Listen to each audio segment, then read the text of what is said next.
Tengan mucho cuidado dónde usan sus tarjetas. Ayer en la mañana me hicieron varios cargos no reconocidos de mi tarjeta de débito. Fue en la madrugada. De hecho, me dormí tarde, me acabo de despertar ahorita. Fue a las 12 de la noche a la 1 de la mañana. 3 cargos sin reconocer. 4 cargos sin reconocer y 11,900 pesos. Entonces tengan mucho cuidado donde utilizan las tarjetas. Y es la de Banamex. Pensé que tenía más seguridad por la NEP y el aparatito ese y pues no. Fueron compras en línea, no sé dónde la habrán tomado los datos, pues nada más ocupan como tomarle foto a los dígitos y memorizar los numeritos de atrás. Sí, para los compras en línea, entonces tengan cuidado, ¿no? Cuando paguen nunca la pierdan de vista la tarjeta. Yo, doctor, en la parte de atrás, donde vienen los números del código, le tengo una cinta. Ok. Para que no la vean. Que no sea más fácil. Es muy buena idea. Sí, más vale.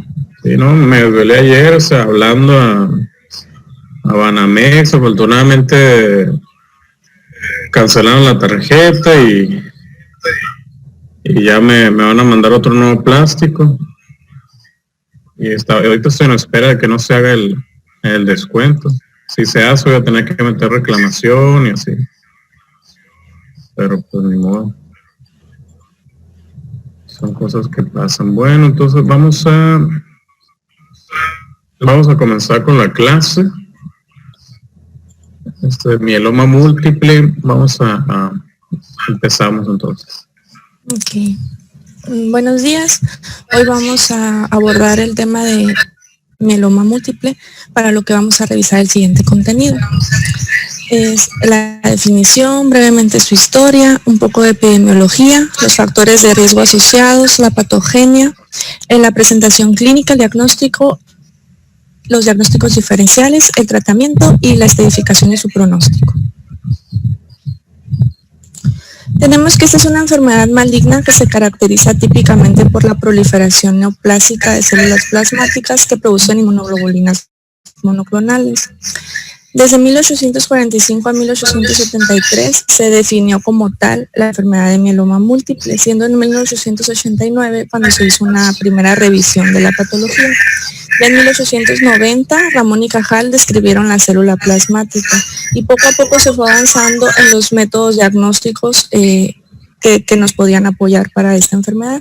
En 1962 ya se inició el tratamiento más dirigido con melphalan y fue en 1990 cuando se instauró lo que era la talidomida. Representa el 1 al 2% de todos los padecimientos oncológicos a nivel mundial y del 10 al 17% de los padecimientos oncológicos de estirpe hematológica. Es la 18ª causa de muerte neoplásica en el mundo. Se presenta ligeramente más en hombres en una mediana edad de 64 a 75 años. Se comenta en cuanto a la raza que se presenta más en afroamericanos y con menor prevalencia en asiáticos, específicamente en Japón y en México. Y lo vemos representado ya en nuestro porcentaje. Aquí en México es del 4 al 5% de los padecimientos hemato-oncológicos. Los factores de riesgo asociados, pues principalmente son la edad avanzada. El 90% de los pacientes se encuentran en edad mayor a 50 años, grados de inmunosupresión o exposición ambiental, ya sea benceno, solventes orgánicos o radiación, aunque esta última está en controversia aún. Se presentan anomalías citogenéticas, ya sean trisomías en un 40%, sobre todo en los cromosomas impares excepto el 1, 13 y 21, y translocaciones de cadena pesada de la inmunoglobulina en otro 40%, que son básicamente estas translocaciones que les señalo ahí en esos genes. Existe una sobreposición entre trisomía y translocación en un 10% de los pacientes. No está claro porque hay una respuesta aberrante o alterada a la estimulación antigénica. Se cree que el aumento de la tasa de la proliferación de las células plasmáticas pues es por el daño cromosómico previamente comentado, que básicamente lo que altera es la reparación celular estándar que ya habíamos visto en otras enfermedades. Esta es una enfermedad que viene precedida por una entidad que vamos a conocer como gamapatía monoclonal de importancia indeterminada. Esta la vemos en el 3% de las personas mayores a 50 años. Su importancia radica en que tiene el 1% de tasa anual de conversión a mieloma múltiple. Existe un estado intermedio que conocemos como mieloma múltiple latente o indolente, el cual también tiene una tasa de conversión anual, pero del 10% a mieloma múltiple. La gamapatía monoclonal pues parece desarrollarse como resultado de todas las alteraciones citogenéticas vistas previamente, que dan como resultado un clon de células plasmáticas que producen inmunoglobulinas monoclonales. En comparación con las células plasmáticas normales, este tipo de células o esta gamapatía tiene una sobreexpresión de las cadenas alfa de los receptores de interleucina 6, la cual se ha visto pues necesaria para la supervivencia de las células de mieloma, así como los receptores tipo TOL. No todos los pacientes con gamapatía progresan a mieloma, entonces todos estos cambios citogenéticos previos pues fueron necesarios pero no suficientes para desarrollar el mieloma múltiple, y de ahí surge la teoría o pues la línea del segundo golpe aleatorio, ya sean cambios genéticos adicionales que ocasionan, por ejemplo, mutación de RAS o de P53, desregulación del ciclo celular y pues por lo tanto una evasión de la apoptosis, ¿no? La célula plasmática, pues sabemos, viene del linfocito B maduro con estimulación del linfocito T. Sin embargo, en esta enfermedad, la célula plasmática solo genera un tipo de anticuerpo, es decir, no tiene lo que conocemos como el cambio de isotipo o de clase de las inmunoglobulinas. Este es un esquema simplificado de la evolución de la gamapatía monoclonal a mieloma múltiple y posteriormente a leucemia de células plasmáticas en asociación a anormalidades citogenéticas y moleculares, como ya se había comentado. Esto lo que va a hacer básicamente es alterar el microambiente de la médula ósea, generando que poco a poco haya más resorción ósea y mayor angiogénesis. Para los que no sepan, la célula plasmática es una célula especializada derivada del linfocito B en producir anticuerpos. ¿Sí? Es la principal célula, es una célula muy especializada. Es responsable de la inmunidad humoral en el cuerpo, produce los anticuerpos que van a combatir las infecciones. Entonces, esta célula puede diferenciarse también en una célula plasmática de memoria. La célula plasmática de memoria tiene una vida, hay de vida media corta y de vida ultra larga. En ocasiones se ha descrito que la inmunidad que desarrolla la célula plasmática puede durar toda la vida, o sea, la vida de una persona. Esa es la célula plasmática. Y hay otra célula plasmática de vida media corta o intermedia, que cuando desaparece la célula plasmática, desaparece la inmunidad. Entonces, la célula plasmática es la responsable en algunas ocasiones de la inmunidad de los anticuerpos que se producen. Entonces, ahora con la infección del COVID, quien produce los anticuerpos es la célula plasmática. Okay, continuamos. De este tipo de gamapatía, la monoclonal, tenemos pues 3 subtipos: la cadena ligera, la IgM y la no IgM. Esta no IgM pues viene a ser la más común, tiene una tasa de progresión a otros trastornos linfoproliferativos o amiloidosis, La IgM se presenta en un 15% de los casos, tiene cierto grado de progresión a macroglobulinemia de Waldenström o linfoma no Hodgkin. Y está la de cadena ligera, donde prácticamente pues la proteína carece de las cadenas pesadas de la inmunoglobulina, y también tiene pues la expresión de la proteinuria de Bence-Jones o de amiloidosis. Aquí vemos que se va a presentar una relación anormal en las cadenas ligeras libres en suero, el cual es un factor de riesgo de progresión a mieloma múltiple, junto con el nivel de proteína M en suero mayor a 1.5 gramos, o que la gamapatía monoclonal sea no IgG, ya sea IgA, IgM o IgD. Estos tres factores de riesgo, dependiendo si tiene 3, 2, 1 o ninguno, va a clasificar a los pacientes en alto riesgo, riesgo intermedio alto o bajo riesgo, con estos porcentajes de riesgo de reconversión a mieloma múltiple en 20 años. ¿Qué monitoreo le vamos a dar a estos pacientes? Pues una vez identificada la gamapatía monoclonal, se le va a repetir la evaluación en 3 a 6 meses, tratando de identificar banderas rojas, ya sean clínicas o bioquímicas, que son las que muestro aquí enseguida, y de estar presentes, pues tenemos que evaluar si ya progresó a mieloma, amiloidosis o macroglobulinemia. En caso de que sí, pues dar el tratamiento específico, y en caso de que no, pues consideraríamos al paciente en un intermedio o riesgo intermedio o un riesgo alto, por lo que lo tendríamos que estar evaluando anualmente. Si no tenemos las banderas rojas, pues si no tiene alguno de los factores de alto riesgo que comentamos anteriormente, lo consideraríamos de bajo riesgo. Y pues el seguimiento solamente es en caso de que la exploración o la clínica del paciente cambiara, y en caso de tener los factores de alto riesgo que comentamos anteriormente, pues continuamos con la evaluación anual. La presentación clínica de los pacientes con mieloma pues es clásicamente con anemia, dolor óseo, lesión renal, hipercalcemia, pérdida de peso, fatiga y debilidad en estos porcentajes. Tenemos que la anemia es normocítica, aunque del 11 al 14% pueden presentar macrocitosis en asociación a niveles bajos de vitamina B12, es normocrómica. El 73% de los pacientes presentan anemia al momento del diagnóstico, pero es un 97% de los pacientes en los que lo van a desarrollar durante el curso de la enfermedad.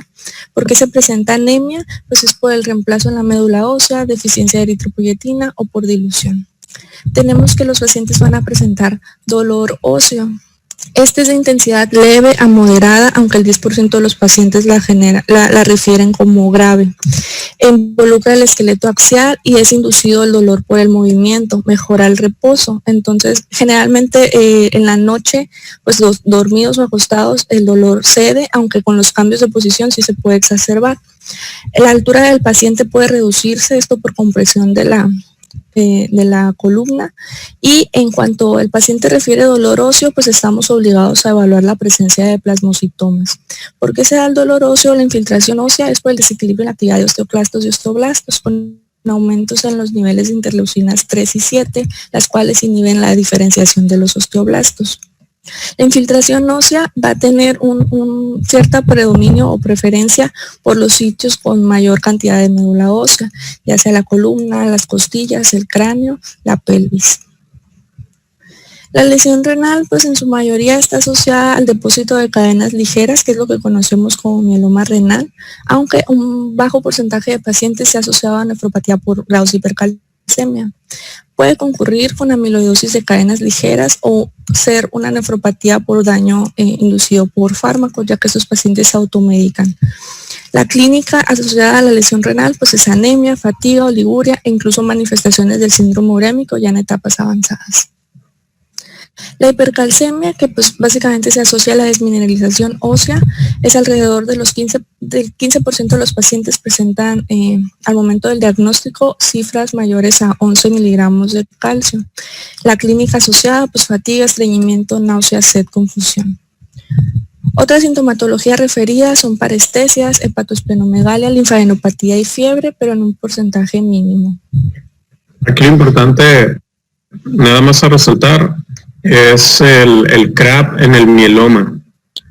Clínicamente, el CRAB del mieloma es lo que van a presentar la mayoría de los pacientes. Entonces, ¿alguien puede decir qué significa el CRAP? Pues en la mnemotecnia o son las iniciales de las principales alteraciones que la C viene siendo por hiperglucemia, la R por PRA, la A por anemia, que viene siendo normo, y la B por lesiones óseas.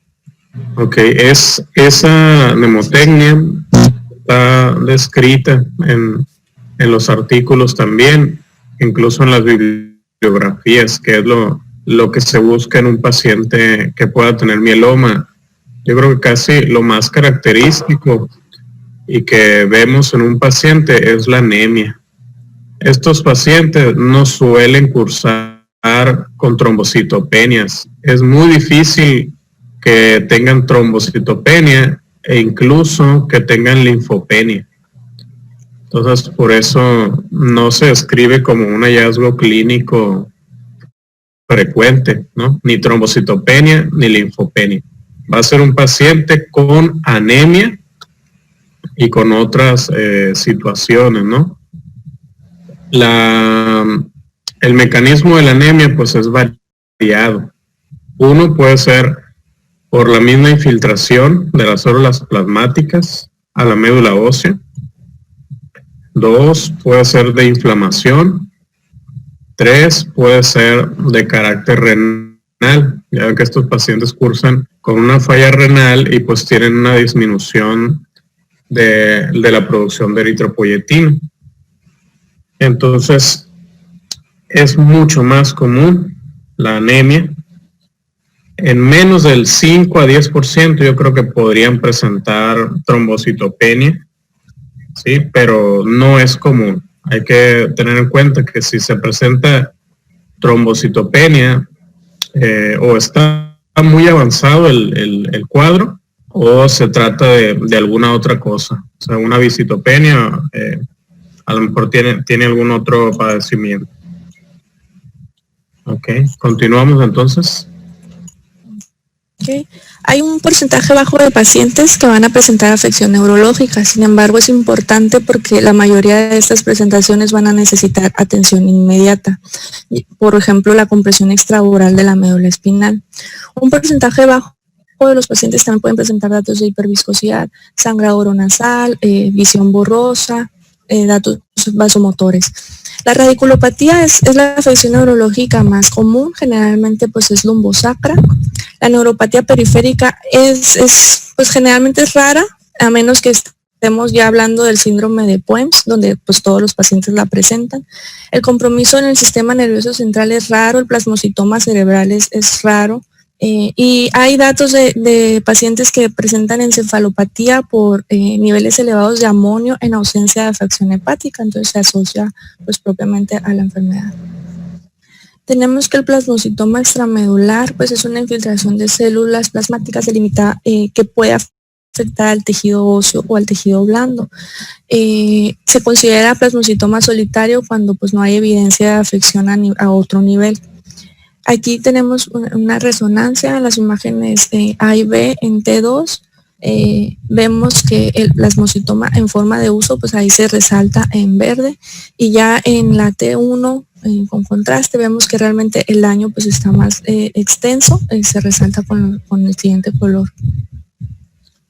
¿Qué laboratorios esperamos encontrar en esos pacientes? Pues ya comentamos la anemia, que generalmente son menos de 10 gramos, la hipercalcemia, generalmente pues, más de 11 miligramos, y la lesión renal, 1/3 de los pacientes pues, presentan una creatinina mayor a 2 miligramos.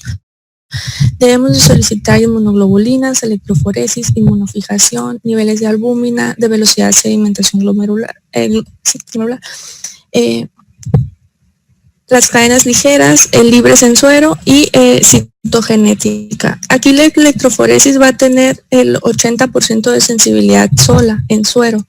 Sin embargo, si le agregamos inmunofijación en suero, se incrementa la sensibilidad a un 90%. Y si ya hacemos la electroforesis y la inmunofijación tanto en suero como en orina, la sensibilidad se incrementa a un 97%. La electroforesis va a ser un método pues relativamente sencillo y barato de detectar una proteína M, es decir, una proteína o paraproteína que se está generando pues en cantidades superiores a las habituales. Aquí tenemos pues la imagen gráfica normal, donde pues solamente tenemos el pico de albúmina normal y ya una gamapatía monoclonal donde tenemos un segundo pico. Es importante saber que la electroforesis, independientemente de la sección donde se incremente o donde aparezca el pico, no nos está hablando de un tipo específico de inmunoglobulina, solamente nos dice que hay una en producción anormal. Nos las pueden presentar de esta manera en la gráfica o en banda. Aquí vemos que pues se condensa o aparece más pues densa la banda del segundo pico y esa es la que consideraríamos negativo en la parte B. Oye, la electroforesis es muy importante para saber si la patología es monoclonal. El mieloma, para poder decir que es mieloma, debe ser monoclonal y debe presentar pues un pico monoclonal. Si la gráfica no tiene pico monoclonal, pues difícilmente es un mieloma, a menos que sea no secretor o oligosecretor, que secreta muy poco. Ahí ven la gráfica. Ven la gráfica, la azulita es lo que deben ver normal y lo verde es lo que comúnmente se ve en el mieloma múltiple. Tienen el pico de la albúmina. El pico de la albúmina vean cómo es homogéneo, de base estrecha, ¿sí? Y se alarga hasta arriba y es simétrica. ¿Qué les dice esto? Pues que la albúmina es una sola proteína. La albúmina es completamente igual, idéntica. Por eso se hace de esta forma. Es una sola proteína que cae en una sola banda, gruesa. Ahí la ven en las banditas. Gruesa, un poquito ancha, que está diciendo que es mucha albúmina. Y representa la mayor proteína que tienen en suero o en orina. Alfa 1, alfa 2, ahí caen otras proteínas. Beta, y donde caen las inmunoglobulinas es en la región gamma, que es la última que se presenta en la electroforesis. Es la última región y lo normal es que sea plana y de base ancha, como está en lo azul. Si llega a verse como el pico de la albúmina, está hablando de que hay una sola proteína idéntica que se está formando en el suero. Entonces, por eso les da un pico similar a la albúmina. El pico tiene que ser de base estrecha y alargado hacia arriba y simétrico, ¿sí? En ocasiones puede haber picos, pero haga de cuenta como un cerro, como un cerrito, asimétrico y de base ancha. Ese no es un pico monoclonal. El pico monoclonal debe ser similar al de la albúmina, como está expresado en la gráfica de color verde, y en la banda se ve una sola banda como está ahí abajo, o sea que toda la proteína cabe en una sola línea de análisis, ¿sí? En esas banditas son bandas, son líneas donde caen las proteínas y se resaltan o muy fuertes o muy ensanchadas como están ahí. Okay, continuamos. Y otra cosita es decir, la hipercalcemia, debemos corregir el calcio. Se tiene que corregir con albúmina para poder estimar si realmente el paciente tiene hipercalcemia. Ok, continuamos. Okay. En el frotis de sangre periférica tenemos que de los hallazgos más comunes pues es la formación de rouleau. Esta se genera por la adherencia entre los glóbulos rojos entre sí y forman una imagen de una pila de monedas. Esta se genera pues por hiperviscosidad, por aumento en la BCG y porque el plasma pues en sí está concentrado, ¿no? Como comentaba el doctor, pues es un bajo porcentaje de pacientes que en el frotis vamos a tener con trombocitopenia, es un 5%, y leucopenia apenas al 20%. La célula plasmática, pues es una célula grande ovalada con el núcleo redondo. excéntrico, vemos que el citoplasma se ve basófilo, que hay un OFF o un aro perinuclear, y la cromatina nuclear se comenta siempre como en cara de reloj y con nucleolos. Podemos encontrar hasta 100 células plasmáticas en aproximadamente el 10% de los pacientes. Es importante que si en los frotis de sangre periférica encontramos células plasmáticas con facilidad, pues sospechemos más de una leucemia de células plasmáticas que de esta entidad. No es habitual ver células plasmáticas en sangre periférica. De hecho, decimos nosotros, no se deben ver células plasmáticas. Si hay células plasmáticas, como dice Itzel, es muy probable que el paciente ya tenga una leucemia de células plasmáticas, que el pronóstico es malo. Puede ser una leucemia plasmática de novo, o sea que el paciente nunca se había diagnosticado de mieloma anteriormente, y puede ser una leucemia plasmática de progresión, o sea, que el paciente haya progresado de un mieloma a una leucemia de células plasmáticas. Y es cuando encontramos ya células plasmáticas en sangre periférica. El pronóstico es muy malo, tienen alta mortalidad y el tratamiento puede ser similar a lo que se da en mieloma, pero la respuesta es muy pobre. Okay, ahora, bueno, soy Alejandro. Yo también me confundí un poco con eso porque vi en la clasificación que se comentaba que el mieloma de alto riesgo tenía algunas características y decía que pues las células primarias están por más de 2000, pues sí se decía que era una característica de una leucemia primaria y bueno, no, que si fueran más de 2000 o más de 20% en sangre periférica, pues pasaba eso, ¿no? Pues entonces no sé si te considero. Muy bien, ¿ya somos todos otra vez? Sí. Entonces, ¿qué comentabas, Navarro? Que el diagnóstico de las células plasmáticas de la leucemia.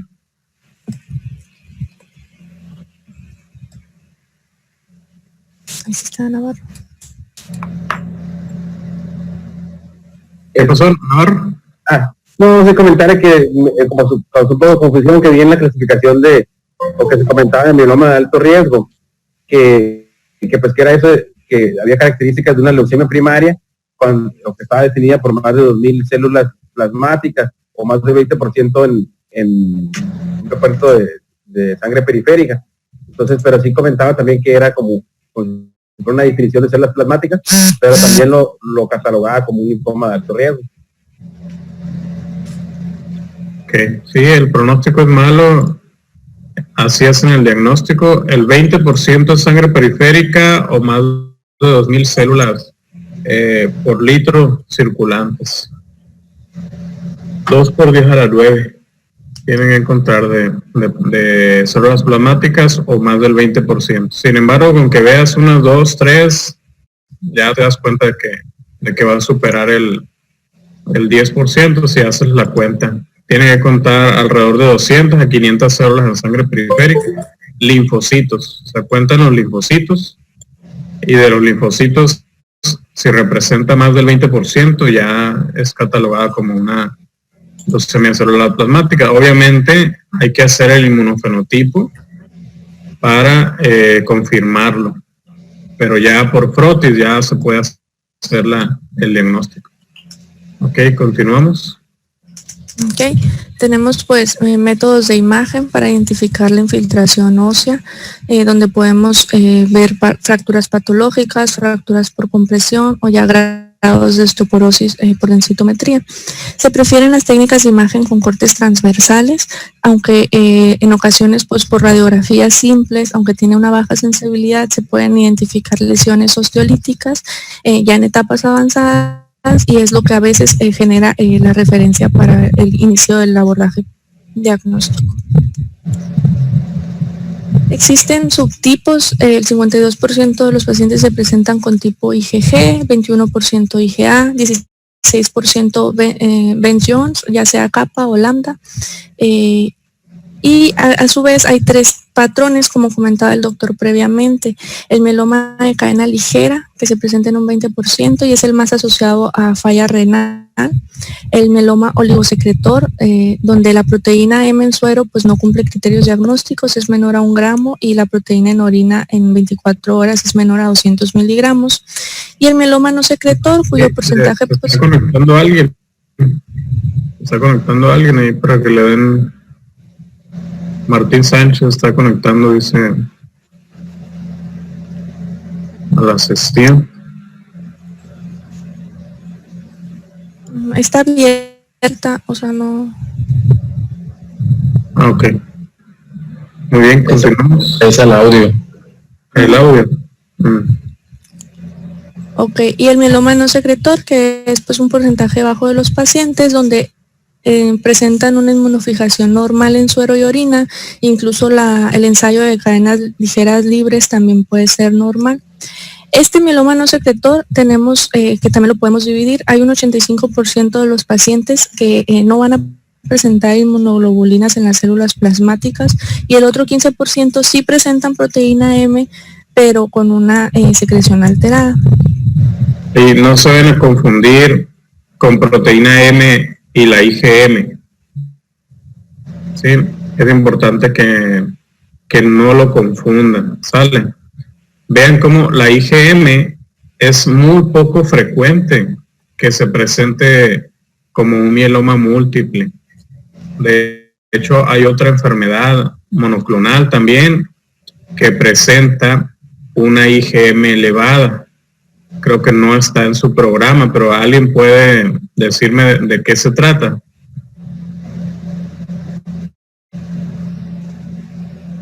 Es la macroglobulina de Wanderford. Es una, pues sí, es una enfermedad monoclonal, pero esta sí es de IgM. ¿Es de qué? De IgM. De IgM, exactamente. Esa macroglobulinemia de Waldenström es una gamapatía monoclonal.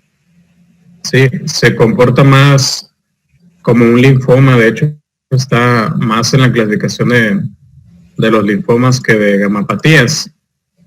El componente principal es IgM. No existe otra inmunoglobulina para la macro de Waldenström.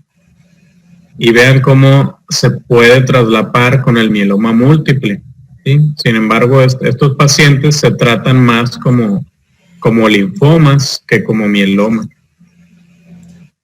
Lo más frecuente en estos pacientes de mieloma pues son la IgG seguida de la IgA. Que sea no secretor es menos frecuente y mucho menos que sea de IgM, casi excepcional. Y hasta el momento no se ha descrito ningún paciente mieloma con IgE, perdón. Entonces, IgM excepcional y IgG no está escrito, no existe, ¿no? No secretor, 6.5%, sí, puede ser un poco más bajo, dependiendo de la bibliografía. Y Bence-Jones, alguien que me pueda decir qué es la proteína de Bence-Jones. Pues son las cadenas ligeras de pues de las globulinas, ¿no? Pues son las que se detectan mediante la orina, pues, y son las que llevan la región pues variable. Okay.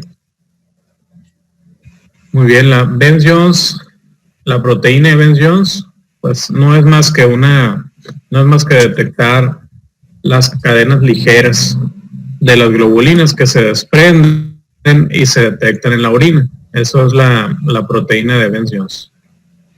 Ok, sería un mieloma de cadenas ligeras. Muy bien. Entonces, continuamos, Itzel. Podemos biopsiar la médula ósea, teñirla con hematoxilina y eosina o hacer un aspirado con tinción de Wright. Aquí vemos pues las células plasmáticas maduras con su núcleo excéntrico, como se había comentado. Aquí lo importante es que si el aspirado y la biopsia central difieren del difieren del número o del valor, pues debes de usar el valor más alto. Aquí los podemos encasillar en menor del 10%, mayor del 60% o del 10 al 60%. Mayor del 60% pues va a ser diagnóstico. Entre el 10 y el 60 no es diagnóstico en ausencia de otros daños orgánicos, como vamos a ver más adelante. Y menor del 10% hace poco probable el diagnóstico, sin embargo hay un 4% de los pacientes que van a tener menos del 10% de células plasmáticas, y esto porque pues la afección es irregular, ¿no? Los criterios diagnósticos, pues vamos a tener que ocupamos la infiltración en la médula ósea, esto demostrado por células plasmáticas clonales mayor al 10% o la presencia de un plasmocitoma óseo o extramedular comprobado por biopsia, más un evento definitorio de mieloma múltiple, llámese un evento CRAB de los que habíamos comentado, hipercalcemia, lesión renal, más de una lesión osteolítica o la anemia, o otro evento definitorio que sería pues la infiltración de médula ósea de células plasmáticas mayor al 60%, que la relación entre las cadenas ligeras libres en suero pues sea mayor a 100, y que haya más de una lesión focal que mide más de 5 milímetros en la resonancia magnética. Las últimas tres son las últimas tres que pones ahí. Son diagnósticos definitivos. No ocupas otro criterio para clasificarlo como mieloma. ¿Sí? Si el paciente tiene células plasmáticas clonales en más del 60%, ya no ocupas nada más para hacer diagnóstico de mieloma. Si la relación está involucrada entre las cadenas ligeras kappa y lambda, está más de 100 o igual, ya no necesitas nada más, ¿sí? Y si tiene más de un plasmocitoma confirmado por biopsia, ya también se hace diagnóstico de mieloma múltiple. No necesitas ningún otro criterio. Sin embargo, si estos no están presentes, necesitas forzosamente pues más del 10% de células plasmáticas y un o más criterios de CRAB para clasificarlo como mieloma múltiple. O sea, que tenga 15% de células plasmáticas, no llega al 60, pero es más de 10, y presenta anemia e hipercalcemia, por ejemplo. Entonces, y aparte las células plasmáticas ya lo comprobaste que son clonales. Entonces, ese paciente ya es un mieloma múltiple.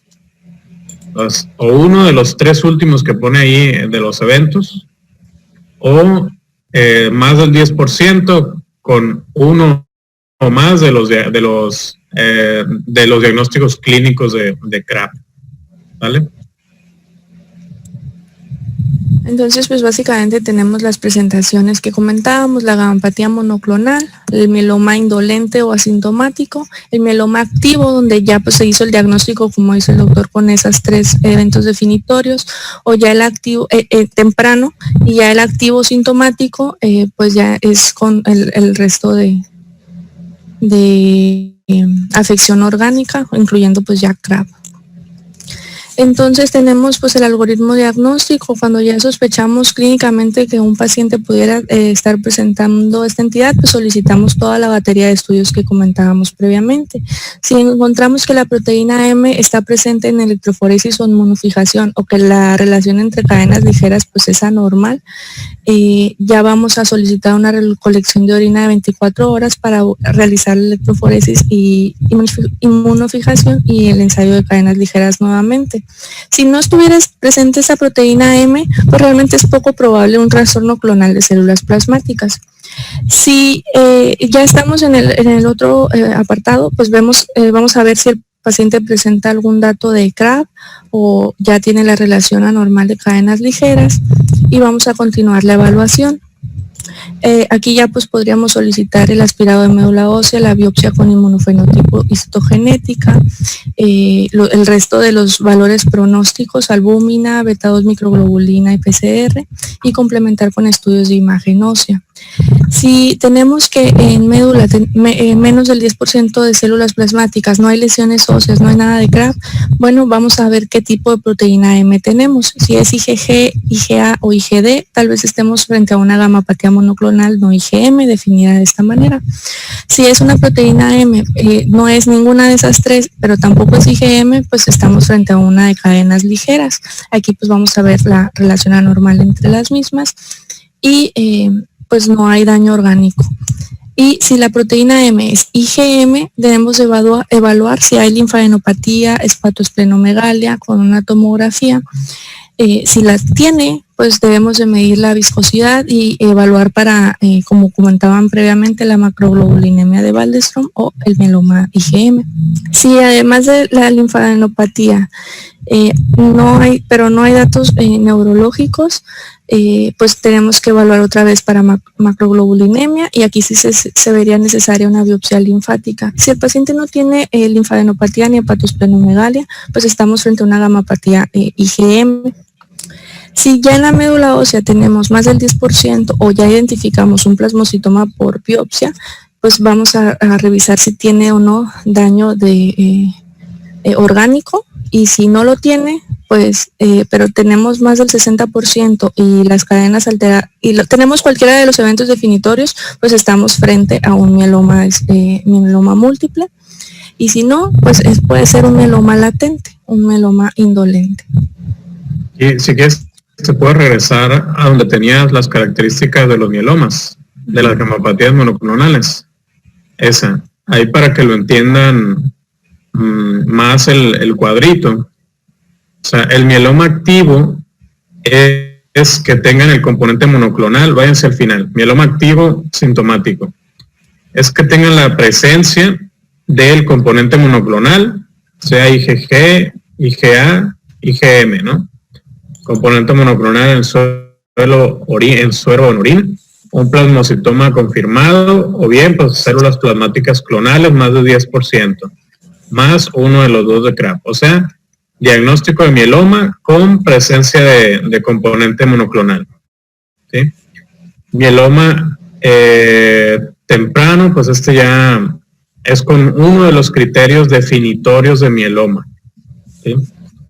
Mieloma indolente, vamos de abajo hacia arriba, mieloma indolente es aquel paciente que tiene componente monoclonal identificado en suero y células plasmáticas entre 10 y 60, pero no tiene sintomatología, o sea, no tiene CRAB para tú poder clasificarlo como un mieloma sintomático, ¿no? Como un mieloma activo. Entonces se dice que ese es un paciente con mieloma indolente, ¿sí?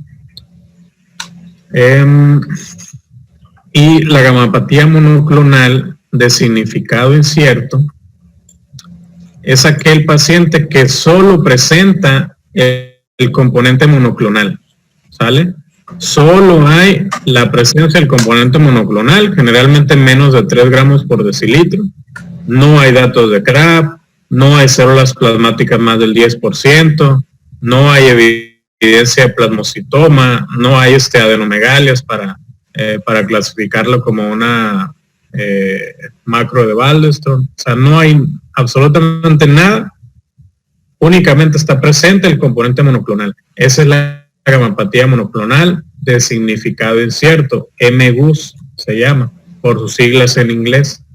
El indolente es la presencia del componente monoclonal más de 10% de células plasmáticas, pero menos de 60.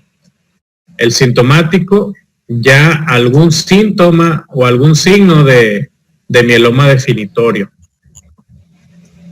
El sintomático temprano, perdón, y el activo ya sintomático es pues el diagnóstico de mieloma con un CRAB, con uno o más de CRAB, o plasmocitoma documentado. Ok, ahora regreso al cuadrito, al algoritmo, perdón.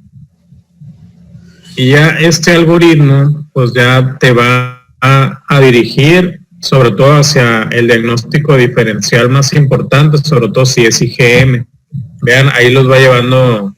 Si es IgM, tienen que diferenciarlo de una macro de Waldenström, ¿sí? O de un mieloma múltiple. ¿Qué les va a ayudar para diferenciar un paciente con componente monoclonal M? Pues son las linfadenopatías. Generalmente el mieloma no les da linfadenopatías, ¿sí? Lo que sí les da linfadenopatías, por eso les decía yo que se trata como un linfoma, es la macroglobulinemia de Waldenström. Si es un paciente que tiene IgG, IgA, IgB menor de 3%, menos de 10% de células plasmáticas, no hay daño de CRAB, pues es una gamapatía monoclonal indeterminada o de significado incierto. ¿Sí? Si ya tiene criterios para CRAB, pues ya, y componente monoclonal, hace diagnóstico de mieloma. Muy bien. Entonces, continuamos.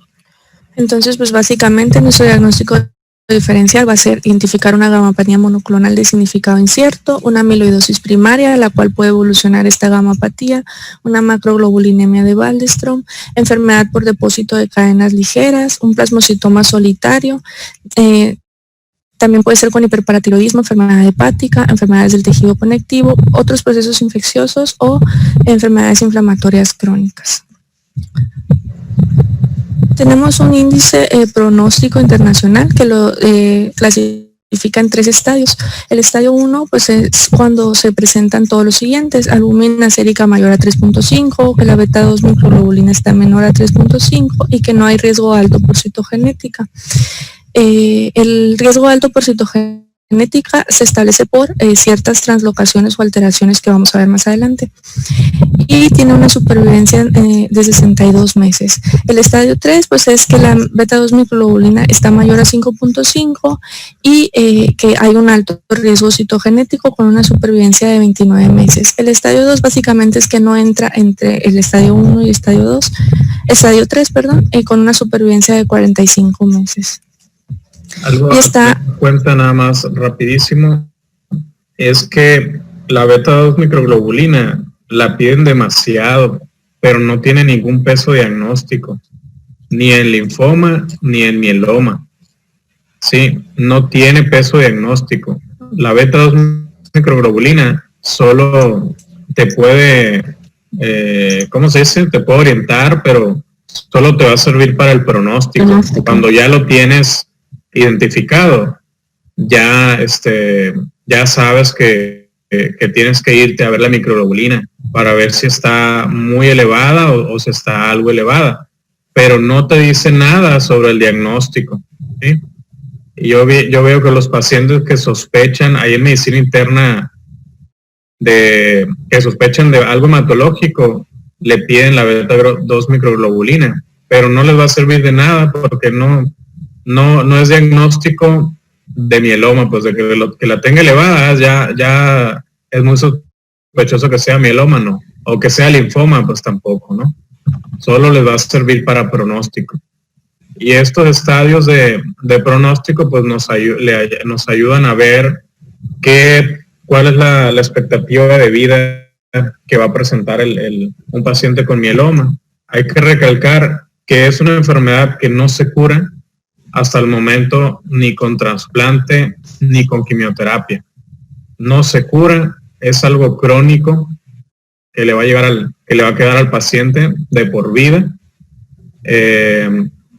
¿Por qué? Porque es una enfermedad muy reincidente, no se puede eliminar completamente de la médula ósea y lo único que se hace es tratamiento de control. Algunos pacientes pueden durar mucho tiempo sin presentar nuevamente la enfermedad, pero otros pacientes con el tratamiento nunca se les quita. Entonces, lo importante es que hay que recalcar es que no se cura.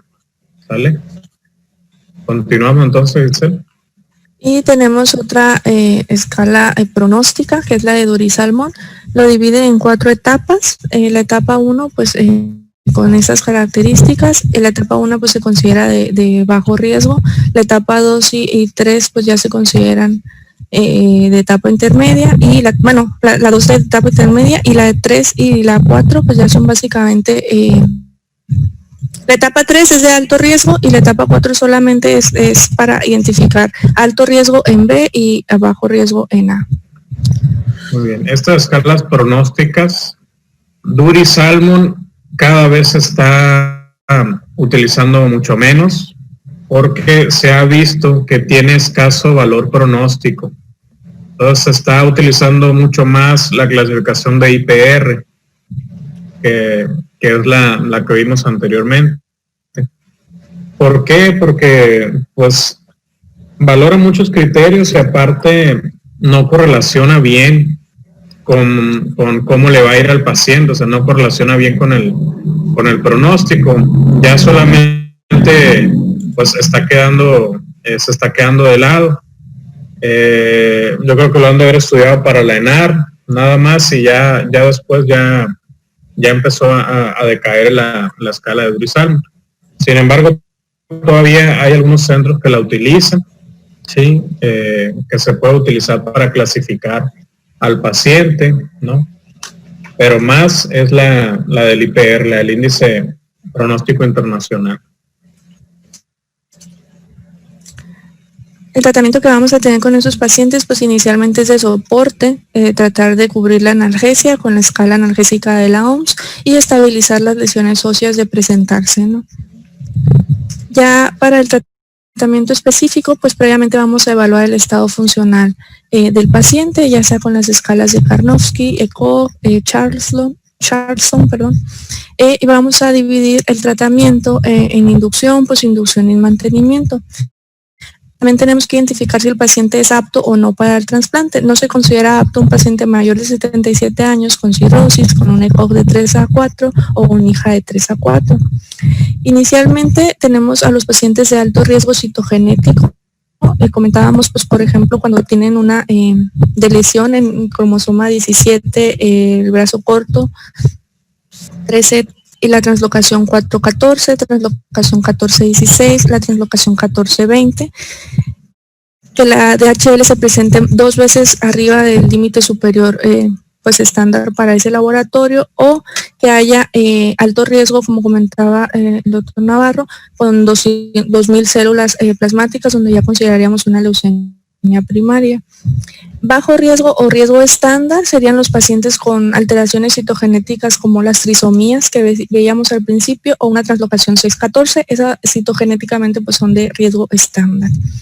La inducción la vamos a dar de 3 a 4 meses previos al trasplante en caso de ser candidato y posteriormente con 8 a 12 ciclos de terapia triple. Si el paciente se considera frágil en base a las escalas de estado funcional, pues ya podríamos considerar una terapia doble. Posterior a la inducción, pues ya se identifica si se va a decidir el trasplante autólogo temprano, retrasado o halogénico. Se prefiere pues el autólogo, ¿no? Y ya para mantenimiento se utilizan los inhibidores de proteosoma o la lenalidomida. Los inhibidores de proteosoma pues son estos que les muestro aquí enseguida. ¿Y cómo nos vamos a decidir por un tratamiento? Bueno, si tiene un alto riesgo con las translocaciones que comentábamos y era candidato al trasplante, damos 4 ciclos de KRD, que pues vamos a ver más adelante en qué consiste, o de BRD, seguido por la recolección de las células que se van a trasplantar. Y ya después se les da un mantenimiento con los inhibidores de proteosoma. Si el paciente tenía alto riesgo pero no es candidato a trasplante, se le dan de 8 a 12 ciclos de BRD seguido por el mantenimiento con el inhibidor de proteosoma. Si el paciente tiene un riesgo estándar y es candidato a trasplante, se le dan 4 ciclos de BRD seguido por la recolección y ahí se define si va a ser temprano o tardío el trasplante. Y si es riesgo estándar, pero el paciente no es candidato al trasplante, bueno, es frágil. Si sí es frágil, se le da un esquema con RD solamente. Y si no es frágil, pues se le puede dar las 8 a 12 ciclos de BRD seguido por el mantenimiento con lenalidomida. ¿En qué consisten estos esquemas? Pues el BRD es el inhibidor de proteosoma, el bortezomib en esta dosis, la lenalidomida a esta dosis y apoyado con el esteroide dexametasona. Y ya, pues ahí están los esquemas en los días como se recomienda, ¿no? KRD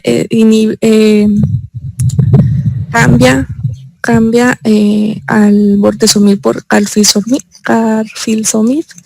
y en el RD, que es para los pacientes frágiles o la terapia doble, es solamente la lenalidomida con la dexametasona. Tenemos otros esquemas donde se utilizan pues el bortezomib con talidomida o el bortezomib con ciclofosfamida, carfilzomib con ciclofosfamida, etcétera, ¿no?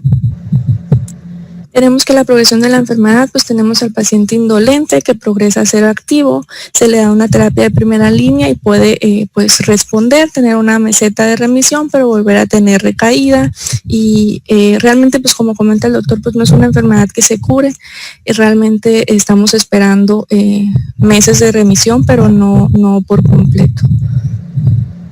¿Qué vamos a evaluar en los pacientes? Pues cada ciclo de tratamiento tenemos que realizar electroforesis tanto en suero como en orina y buscar datos de daño orgánico. Si la electroforesis no mostrara proteínas, pues tenemos que ya pasar a la inmunofijación. Si sospechamos en recaída, pues realizamos absolutamente todo el abordaje otra vez y en el caso de la progresión, la inmunofijación en orina no es necesaria ni el aspirado de médula ósea. La respuesta la vamos a considerar completa cuando tenemos inmunofijación en suero y orina negativa y ya no hay plasmocitomas y que encontramos menos del 5% de células plasmáticas en médula ósea. Ya estricto es cuando ya no encontramos células plasmáticas en médula ósea y la relación de cadenas ligeras libres es normal. Consideramos una muy buena respuesta parcial cuando la proteína M sí es detectable en inmunofijación pero no en electroforesis, es decir que ya bajó menos de 1 gramo o menos de 200 miligramos en 24 horas. La disminución del 90% de la proteína M o que pues tenemos una disminución de menos de 100 miligramos en 24 horas de proteína M urinaria.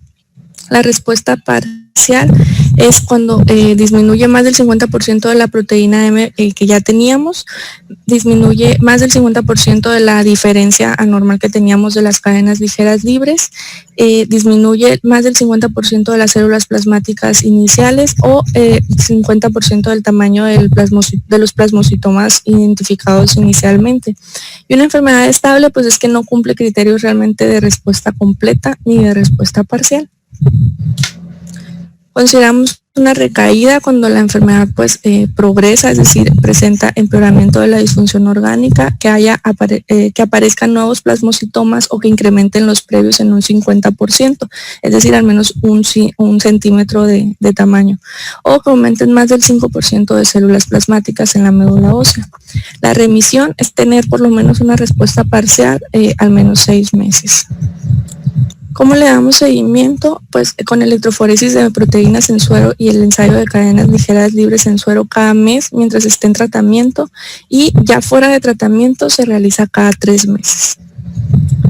Las complicaciones pues más comunes asociadas son fracturas, la enfermedad tromboembólica por el fenómeno de hiperviscosidad que comentábamos y segundos tumores malignos o la evolución a leucemia de células plasmáticas. Eso sería todo. Muy bien, nada más puntualizar. El tratamiento de elección es bortezomib, lenalidomida y dexametasona. Sí, este es el tratamiento de elección en estos pacientes. Sobre todo, vamos a tratar de hacer un poquito sencillo para ustedes. Solo clasificamos a los pacientes en 2 tipos de edad. El corte van a ser, para los pacientes de mieloma, son 65 años. Si es menos de 65 años, el tratamiento es borte-lena-dexa. ¿Vale? Si es menos de 65 años. Si es más de 65 años, estos pacientes se les da, generalmente se incluye melfalán a los tratamientos. Pueden darle bortezomib, melfalán, prednisona. ¿Vale? Lo que se trata en estos pacientes es no dar melfalán o alquilantes en pacientes que tienen menos de 65 años. porque aquellos pacientes que tienen menos de 65 años, lo ideal es darles Vortelena Dexa y mandarlos a trasplante autólogo. Eso es lo ideal. Y si ustedes utilizan alquilantes o utilizan Melphalan en estos pacientes, van a acabar con la reserva medular, ¿sí? Hay que considerar que el trasplante autólogo es aquel trasplante que uno mismo se realiza, o sea, de uno mismo sacamos las células madre para trasplantarlas en un momento posterior. Sí, hagan de cuenta, le doy una quimio al paciente, me garantizo, haz de cuenta que ya acabé con casi todas las células plasmáticas malignas y lo recolecto, ¿sí? Ya me aseguro que le di quimio, que la carga tumoral bajó a casi cero y le recolecto al paciente sus propias células madre. ¿Sí? Las sacamos, las guardamos, terminamos el tratamiento y lo mandamos a trasplante autólogo. Esas mismas células madre que le sacamos al paciente, se las volvemos a poner para hacer un autotrasplante. Sí, y ese es el tratamiento de elección para los pacientes menores de 65 años, que si se utilizan alquilantes como el Melphalan, se daña el microambiente medular, se dañan las células madre y la recolección va a ser muy pobre y casi va a haber un fallo del trasplante. Los pacientes mayores de 65 años pues no se consideran candidatos a trasplante de entrada. Por lo tanto, ya se puede utilizar Melphalan en estos pacientes. Incluso tratamiento de soporte únicamente, que incluye el tratamiento de soporte, Contreras. ¿Qué otra fármacos, qué otra situación incluiría el tratamiento de soporte? Puede ser el alquilante, la dexametasona y pues el B y el R, ¿no? La V y la R. O sea, ¿le darías quimio a un paciente de 70, 80 años? No. Y le das tratamiento de soporte. ¿Qué crees que es el tratamiento de soporte? ¿O qué leíste que era el tratamiento de soporte? Pues si tiene alguna sintomatología, ¿no? Si tiene hipercalcemia, si tiene anemia con sintomatología. Si tiene anemia, ¿qué le das? Pues depende, ¿no? De la sintomatología y la hemoglobina. Ajá. Pero ¿qué opciones tienes tú para darle a un paciente con anemia? Transfusión. A ver, ¿alguien más que le ayude a Contreras? Pues sobre todo van relacionados con las complicaciones también de la sintomatología, pues sí estoy de acuerdo pues con tratar la anemia. Pues otras es la hipercalcemia, normalmente los tratan con el SOMET, el ácido zoledrónico. Pues en los ancianos normalmente pues le dan el puro ciclo de esteroides con talidomida o lenalidomida, dependiendo qué tan rico es el SEN. Y pues también otras complicaciones como pues mecánicas, ¿no? Pues en un paciente que pues tiene el riesgo de fracturarse, pues el uso de corsets, todas las medidas de prevención para ese tipo de cuestiones, pues manejo para la falla renal, dependiendo del grado que tenga. Pues más que nada, pues esas son las que más conozco, ¿no? Yo en cuanto a la anemia sí encontré que sí está indicado administrar eritropoyetina, pero la indicación que encontré era cuando se encontraba una hemoglobina menor a 10. Perdón, ¿se va a cortar nuevamente? ¿La reinicio? Sí, creo que reiniciamos. Ok. Bye.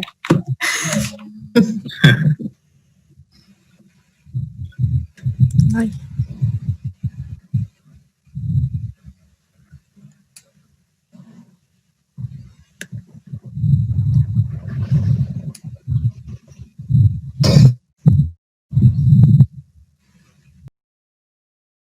pero aparte, recuerden que estos pacientes no nada más pueden tener hipercalcemia, o sea, pueden tener otras situaciones. Para la anemia, como decía Vianney, también le pueden dar eritropoyetina. ¿Sí? En aquellos pacientes que tienen una hemoglobina por debajo de 10, se prefiere dar eritropoyetina o incluso transfusiones si el paciente está sintomático. Sí, entonces, ¿qué más? ¿Qué más tratamiento de soporte? Pues ahí nos falta el manejo de dolor. Ajá, la analgesia. Muy bien, analgesia. Perdón, que respecto a la emergencia, pues es importante, pero también tienes que tener cuidado por la nefrotoxicidad, ¿no? Y aminoglucósidos, AINES y todos esos medicamentos pueden exacerbar la lesión renal.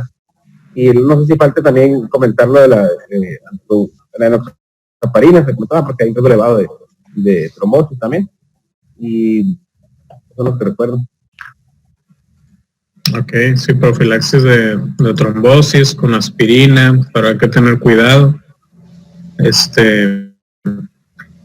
¿Qué más les comentaba? Aparte, pues hay que darle soporte renal, ¿no? Acuérdense que estos pacientes pueden llegar a tener una diálisis permanente. Entonces, por la falla renal que hacen estos pacientes, es muy común que los pacientes estén en diálisis. Entonces, son terapia dialítica.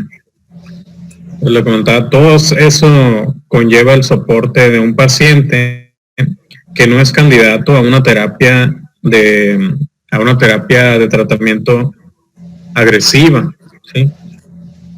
Entonces, todo eso ya queda en manos tanto de nefrólogo, de medicina interna, incluso nosotros los hematólogos.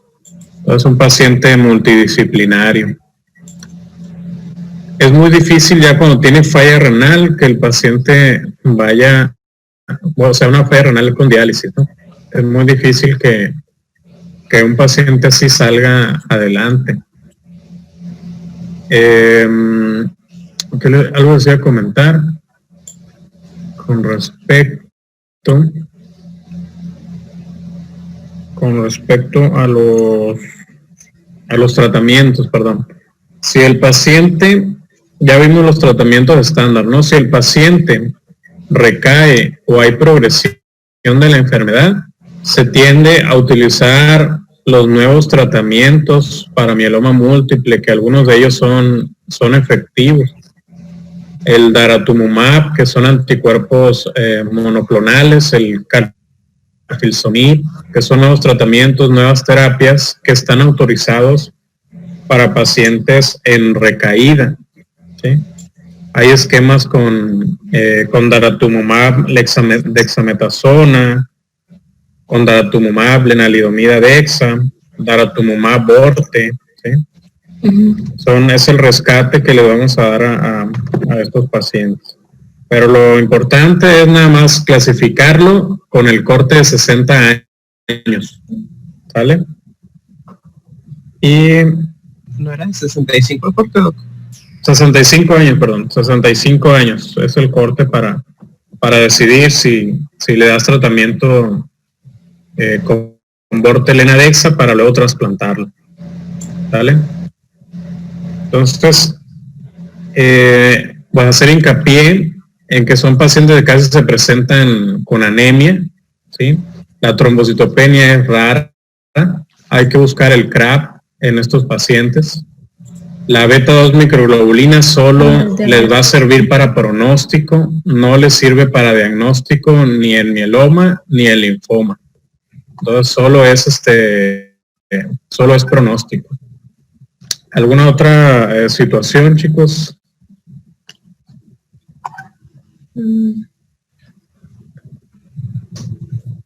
No, todo muy bien. Hay que tomar en cuenta también los factores que le dijo Itzel de mal pronóstico. Sí, generalmente la citogenética ya actualmente está cobrando mucha importancia en varios pacientes, ¿sí? En varios tipos de pacientes, no solo en enfermedades hematológicas. Y como habíamos comentado anteriormente, pues la deleción del 17P viene a cobrar bastante importancia, ya que es ahí donde se encuentra P53. 414 y 1416 son consideradas como alteraciones de mal pronóstico en los pacientes con mieloma. Asimismo, que se haya virado una leucemia de células plasmáticas, la edad más de 60 años, ya casi es un factor de mal pronóstico, y un ECOG o un índice de comorbilidad de Charlson adverso, ¿no? Que tenga más de 3 de ECOG. La beta-2 microglobulina ahí cobra mucha importancia, mayor a 4, que ya tenga creatinina más de 2 el paciente y la DHL 2 veces el valor normal. ¿Sí? Esos son los factores de mal pronóstico o de riesgo incrementado para mieloma. ¿Sí? Muy bien. Muy bien, si no hay alguna pregunta, alguna duda. Doctor. Sí. Nada más para pues agregar un poquito también del papel de la radioterapia en estos pacientes, que se les puede ofrecer en pacientes ya con estadios avanzados para el control del dolor, se les puede ofrecer también la radioterapia como manejo pues del dolor, siempre y cuando también se vea la evaluación de si la zona donde se está afectando no tiene inestabilidad, porque si llega a tener inestabilidad, pues se valora primero por traumatología para fijar y después dar la radiación. Entonces, como papel pues importante también de la radioterapia en estos pacientes, ya que tengan mucho dolor, se les puede brindar este tratamiento. Muy bien, la radioterapia es otro punto importante en el tratamiento del mieloma, sobre todo aquellos pacientes que asocian plasmocitomas. Los plasmocitomas son un tumor de células plasmáticas que se pueden localizar extraóseos, pueden estar en piel, pueden estar en lugares extra de hueso, o incluso lo más frecuente es que se encuentren en hueso. Me ha tocado localizaciones frecuentes, vértebras, húmero, costillas, entonces son tumores de células plasmáticas. No responden muy bien a la quimioterapia, más que nada el tratamiento de los plasmocitomas es cirugía o asociar radioterapia localizada. Tenemos en cuenta también que hay otra enfermedad distinta al mieloma, que es el plasmocitoma solitario, ¿sí? El plasmocitoma solitario no es un mieloma múltiple, hay que tener en cuenta esta situación. El plasmocitoma solitario es aquel tumor de células plasmáticas que se encuentra único, ¿sí? Y que no asocia ningún componente de mieloma múltiple. ¿Qué quiere decir esto? No tiene componente M, no tiene CRAB, ¿sí? No tiene anemia, no tiene absolutamente ninguna sintomatología y lo único que se halló es un plasmocitoma, ¿sale? Hay riesgo de un 5% a 10% en 5 años de progresar a mieloma múltiple, pero no es un mieloma, es un plasmocitoma solitario y este se trata con radioterapia y con cirugía, ¿sale? Muy bien, chicos. Si no hay alguna otra duda, pregunta, pues damos por terminada la clase. El viernes, ¿qué tema vamos a ver? Pues ya nada más faltaría el informe no-Hodgkin de ver. Al tema que vamos a reagendar. Muy bien, Navarro. entonces el viernes vemos el segundo tema que faltó de los linfomas no-Hodgkin. Ya para terminar el curso. ¿Alguien faltó dar clase? Creo que no todos alcanzaban a dar clase, Doc. ¿Todos alcanzaron a dar clase? Creo que no todos, le digo. Pues igual me gustaría agregar algunos temas que son más importantes para ustedes como medicina interna. sobre todo, bueno, les digo más adelante, ¿cuántos faltaron de dar clase? A ver, déjenme cuento. Porque les estoy considerando la clase como una calificación extra, pues. 12, 13. Pues dieron clase 13 personas. Somos 18, faltaron 5. Ok, pues les doy los temas si quieren o ya van a iniciar otro módulo de clases. Pues sí, pues ya tenemos visto, ¿no? Para iniciar Reuma, pero pues igual se puede. No, ¿Cuándo van a iniciar Reuma? la tenemos programada para el 6 de julio iniciar. Para el 6 de julio. Uh-huh. Okay. Pero pues también, entonces se puede platicar con la doctora y se puede retrasar un poco. Yo creo que sí salen esta semana, no son más de 4 temas si acaso. Uh-huh. Se pueden reunir en equipos de 2 para darlos. Pues ustedes me dicen, hablan con la doctora, igual yo le mando mensaje a ver si igual se puede retrasar un poco o utilizamos esta semana para dar los temas. Bueno, pues me comenta si gusta cuáles van a ser los temas y ya nos acomodamos nosotros. Bueno, muy bien, pues muy buena clase, Itzel, muy completa. La verdad que muy bien. Se disfruta ver una clase así y enriquece porque está todo completo y todos podemos aportar algo. Entonces, pues les envío los temas que faltan y ustedes se organizan. Pueden hacer equipos de 2 para que todos participen en las clases. ¿Sale? Está bien. Ok, gracias. Nos vemos entonces el viernes con la clase que falta. Yes. Hasta luego. Que les vaya bien. Gracias. Muy bien, entonces, ¿Sanet ya entró? ¿O se fue? Ahí está. No, aquí estoy. Entonces, Sanet, decías que vas a tratar hipercalcemia, muy bien. Se puede utilizar ácido hialurónico, pero lo principal es hidratar al paciente. O sea, todos ustedes yo creo que ya saben tratar una hipercalcemia, ¿no? Dependiendo de la severidad que tenga el paciente, si está sintomático, pues ya saben tratar una hipercalcemia, hay que hidratarlo, se puede utilizar diurético, furosemida, o incluso, para forzar la uresis, y podemos utilizar los esteroides para pacientes que tienen hipercalcemia y el ácido zoledrónico, que son 4 miligramos al mes, ¿sí? Una sola dosis de Someta. Pero aparte, recuerden que estos pacientes no nada más pueden tener hipercalcemia, o sea, pueden tener otras situaciones. Para la anemia, como decía Vianney, también le pueden dar eritropoyetina. Sí, en aquellos pacientes que tienen una hemoglobina por debajo de 10, se prefiere dar eritropoyetina o incluso transfusiones si el paciente está sintomático. Sí, entonces, ¿qué más? ¿Qué más tratamiento de soporte? Pues ahí nos falta el manejo de dolor. Ajá, la analgesia. Bien, analgesia.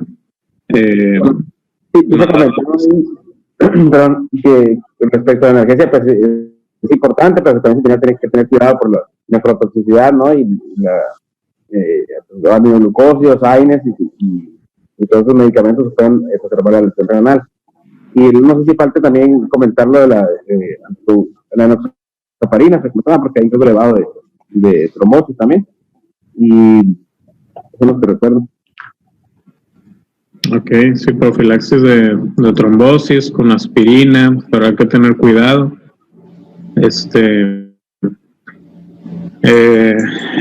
¿Qué más les comentaba? Aparte, pues hay que darle soporte renal, ¿no? Acuérdense que estos pacientes pueden llegar a tener una diálisis permanente. Pues por la falla renal que hacen estos pacientes, es muy común que los pacientes estén en diálisis. Entonces, son terapia dialítica. lo comentaba, todo eso conlleva el soporte de un paciente que no es candidato a una terapia de tratamiento agresiva, ¿sí? Entonces todo eso ya queda en manos tanto de nefrólogo, de medicina interna, incluso nosotros los hematólogos. Es un paciente multidisciplinario. Es muy difícil ya cuando tiene falla renal que el paciente vaya, o sea, una falla renal con diálisis, ¿no? Es muy difícil que un paciente así salga adelante. Algo decía comentar con respecto a los tratamientos, perdón. Si el paciente, ya vimos los tratamientos estándar, ¿no? Si el paciente recae o hay progresión de la enfermedad, se tiende a utilizar los nuevos tratamientos para mieloma múltiple, que algunos de ellos son efectivos. El daratumumab, que son anticuerpos monoclonales, el carfilzomib, que son nuevos tratamientos, nuevas terapias que están autorizados para pacientes en recaída, ¿sí? Hay esquemas con daratumumab, dexametasona, con daratumumab, lenalidomida dexa, daratumumab borte, ¿sí? Es el rescate que le vamos a dar a estos pacientes. Pero lo importante es nada más clasificarlo con el corte de 60 años. ¿Sale? Y... ¿No eran 65 el corte, doctor? 65 años, perdón. 65 años. Es el corte para decidir si le das tratamiento con bortelena dexa para luego trasplantarlo. ¿Vale? Entonces, voy a hacer hincapié en que son pacientes que casi se presentan con anemia, ¿sí? La trombocitopenia es rara, hay que buscar el CRAP en estos pacientes. La beta-2 microglobulina solo les va a servir para pronóstico, no les sirve para diagnóstico ni en mieloma ni en linfoma. Entonces solo es pronóstico. ¿Alguna otra situación, chicos? No, todo muy bien. Hay que tomar en cuenta también los factores que le dijo Itzel de mal pronóstico. Sí, generalmente la citogenética ya actualmente está cobrando mucha importancia en varios pacientes, ¿sí? En varios tipos de pacientes, no solo en enfermedades hematológicas. Y como habíamos comentado anteriormente, pues la deleción del 17P viene a cobrar bastante importancia, ya que es ahí donde se encuentra P53. 414 y 1416 son consideradas como alteraciones de mal pronóstico en los pacientes con mieloma. Asimismo, que se haya virado una leucemia de células plasmáticas, la edad más de 60 años, ya casi es un factor de mal pronóstico, y un ECOG o un índice de comorbilidad de Charson adverso, ¿no? Que tenga más de 3 de ECOG. La beta-2 microglobulina ahí cobra mucha importancia, mayor a 4, que ya tenga creatinina más de 2 el paciente y la DHL 2 veces el valor normal, ¿sí? Esos son los factores de mal pronóstico o de riesgo incrementado para mieloma, ¿sí? Muy bien. Muy bien, si no hay alguna pregunta, alguna duda. Doctor. Sí. Nada más para agregar un poquito también del papel de la radioterapia en estos pacientes, que se les puede hacer en pacientes ya con estadios avanzados para el control del dolor, se les puede ofrecer también la radioterapia como manejo pues del dolor, siempre y cuando también se vea la valoración de si la zona donde se está afectando no tiene inestabilidad, porque si llega a tener inestabilidad, pues se valora primero por traumatología para fijar y después dar la radiación. Además, como papel pues importante también de la radioterapia en estos pacientes, ya que tengan mucho dolor, se les puede brindar este tratamiento. Muy bien, la radioterapia es otro punto importante en el tratamiento del mieloma, sobre todo aquellos pacientes que asocian plasmocitomas. Los plasmocitomas son un tumor de células plasmáticas que se pueden localizar extraóseos, pueden estar en piel, pueden estar en lugares extra del hueso, o incluso lo más frecuente es que se encuentren en hueso. Me ha tocado localizaciones frecuentes, vértebras, húmero, costillas. Entonces son tumores de células plasmáticas. No responden muy bien a la quimioterapia. Más que nada el tratamiento de los plasmocitomas es cirugía o asociar radioterapia localizada. Tenemos en cuenta también que hay otra enfermedad distinta al mieloma, que es el plasmocitoma solitario, ¿sí? El plasmocitoma solitario no es un mieloma múltiple, hay que tener en cuenta esta situación. El plasmocitoma solitario es aquel tumor de células plasmáticas que se encuentra único, ¿sí? Y que no asocia ningún componente de mieloma múltiple. ¿Qué quiere decir esto? No tiene componente M, no tiene CRAB, ¿sí? No tiene anemia, no tiene absolutamente ninguna sintomatología, y lo único que se halló es un plasmocitoma, ¿sale? Hay riesgo de un 5% a 10% en 5 años de progresar a mieloma múltiple, pero no es un mieloma, es un plasmocitoma solitario, y este se trata con radioterapia y con cirugía, ¿sale? Muy bien, chicos, si no hay alguna otra duda, pregunta, pues damos por terminada la clase. El viernes, ¿qué tema vamos a ver? Pues ya nada más faltaría el informe no-Hodgkin de ver. Al tema que vamos a reagendar. Muy bien, Navarro, entonces el viernes vemos el segundo tema que faltó de los no-Hodgkin, ya para terminar el curso. ¿Alguien faltó dar clase? Creo que no todos alcanzaban a dar clase. ¿Todos alcanzaron a dar clase? Creo que no todos, le digo. Pues igual me gustaría agregar algunos temas que son más importantes para ustedes como medicina interna. Sobre todo, bueno, les digo más adelante. ¿Cuántos faltaron de dar clase? A ver, déjenme cuento. Porque les estoy considerando la clase como una calificación extra, pues. 12, 13. Pues dieron clase 13 personas. Somos 18, faltaron 5. Ok, pues les doy los temas si quieren o ya van a iniciar otro módulo de clases. Pues sí, pues ya tenemos visto, ¿no? Para iniciar reuma, pero pues igual se puede. No. ¿Cuándo van a iniciar reuma? La tenemos programada para el 6 de julio iniciar. Para el 6 de julio. Ok.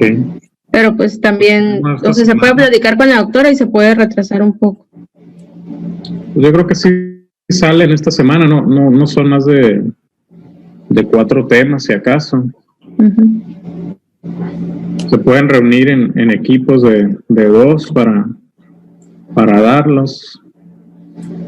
Pues ustedes me dicen, hablan con la doctora, igual yo le mando mensaje a ver si igual se puede retrasar un poco o utilizamos esta semana para dar los temas. Bueno, pues me comenta si gusta cuáles van a ser los temas y ya nos acomodamos nosotros. Bueno, muy bien, pues muy buena clase, Itzel, muy completa. La verdad que muy bien. Se disfruta ver una clase así y enriquece porque está todo completo y todos podemos aportar algo. Entonces, pues les envío los temas que faltan y ustedes se organizan. Pueden hacer equipos de 2 para que todos participen en las clases. ¿Sale? Está bien. Ok, gracias. Nos vemos entonces el viernes con la clase que falta. Así es. Hasta luego. Que les vaya bien. Gracias.